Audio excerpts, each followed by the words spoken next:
Donald Trump a racist? No, he's not a racist.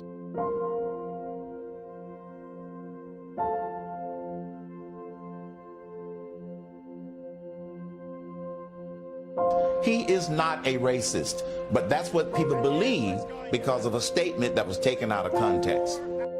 His New York values, I think, underlie a real person who is probably among the least racist politicians on the national scene. If you have an industry like California grapes, like perhaps what you're talking about in Wisconsin, we're going to let people come in, but they're going to come in legally. They're going to come in through a visa program, and they're going to come in legally. And it's going to work out beautifully. You will not be affected. We don't want to affect businesses. We want to grow businesses. What about the dreamers? What about people who came here when they were children? They didn't know what they were doing. They came with their parents who brought them here illegally.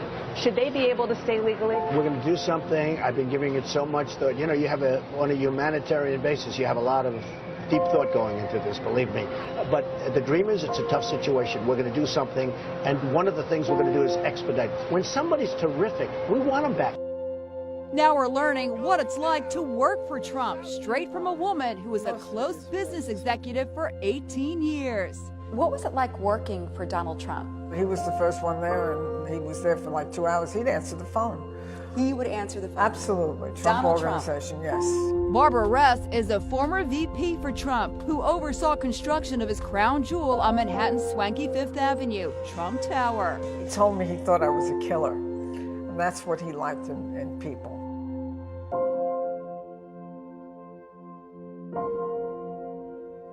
Do you feel that Donald Trump is sexist? If Donald is sexist, then a lot of people are sexist. A woman in the audience asked Trump if he'd hire veterans at that hotel. Here's how he responded. What are you looking for? What kind of a position? Come up here, come here. She looks so smart and good. Do you mind if I do a job interview right now? We need good people. How are you? So what's your experience in front of the world? Well, I design, I do wreaths, I do all types of decorations. And you like this building? Yes, okay. I do. So here's what I'm going to do. There's the man. Stand right over here. Oh my God. If we can make a good deal in the salary, she's going to probably have a job, okay? All right, good. Have a good time. Thank you, sweetie. Thank you. Good. Thank you. So nice. Really nice. I felt good about her. I tell you what, I looked at her. I said, I have gut instinct, okay? And we're allowed to have that. And I looked at her and she asked a question, and it was a very positive question. She looks like she's got a great look, and look at that with the tears. How nice. She just seemed like a good person to me. As your president, I will do everything in my power to protect our LGBTQ citizens from the violence and oppression of a hateful foreign ideology. Believe me.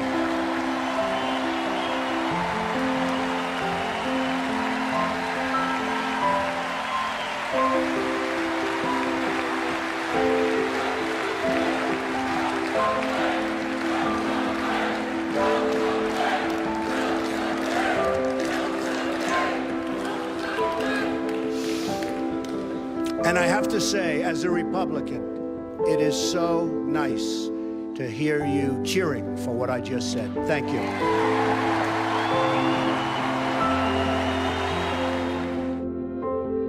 Trump has nothing against Mexicans. He has something against illegal immigration.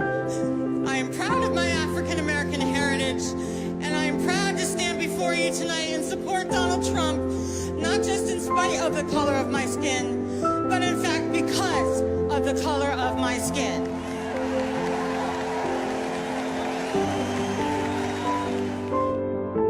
Thank you very much. He said, Mr. Trump, could I ask you one final question? What? You're worth a fortune. You have a beautiful family. You can do anything you want. Why are you doing this? Why would you do this? And I said, you know what? I've been so lucky in this country. I've done so well. I've made so much money and had such success and enjoyed my life. And I have hopefully some really good years left, and I want to give back to the country. I just want to give something back. That's all it is. I got to know Donald Trump after he spoke here in 2012, and I learned so much about him that the public never hears, and I wanted to share that with our audience. Right after he visited here last time, I called him about a large Christian ministry in another state that needed some help. I learned within a day or two he had donated $100,000 of his own money. He learned about Clyde Frazier Jr., who ran the Harlem Hoops tournament in the inner city and was killed in the 9/11 attacks, and he searched down the family and he donated the money to keep that tournament going. Example after example like that of just generosity that never made it into the public's eye. His limousine broke down one time. A couple stopped and helped him. He paid off their mortgage a few days later. Donald did help out Sergeant Tamarisi. He sent him money to help him jumpstart his life. Sergeant Tamarisi rotted in a Mexican prison for 214 days. President Obama wouldn't even pick up the phone to help. Hundreds of children skated on a New York rink today. As CBS News correspondent Bob Schiefer reports, that's because of the kind of happy ending only children are supposed to believe in. In the ongoing saga of how to waste tax dollars, the Wallman Ice Rink in New York Central Park rates a special chapter. The city had spent the last 7.5 years and $12 million on an exotic plan to remodel the rink. The whole project was finally abandoned last spring when the new cooling contraption wouldn't make enough ice to chill a six-pack. In desperation, the city turned the project over to this man, flamboyant real estate tycoon Donald Trump. Trump said he was so tired of looking at the mess the city had made, he agreed to take the job for no profit. He not only finished it under budget, he finished it in 3.5 months.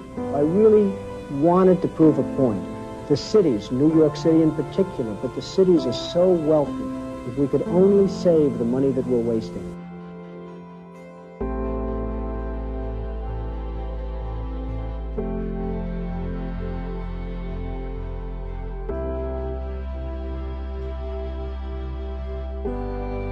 This November, I ask you to be true to yourself and vote for the candidate who you know is running for the right reasons.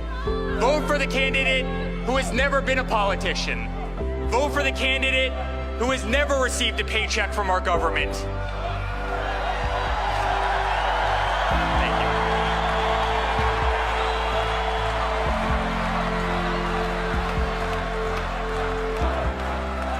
Vote for the candidate who can't be bought, sold, purchased, bribed, coerced, intimidated, or steered from the path that is right and just and true.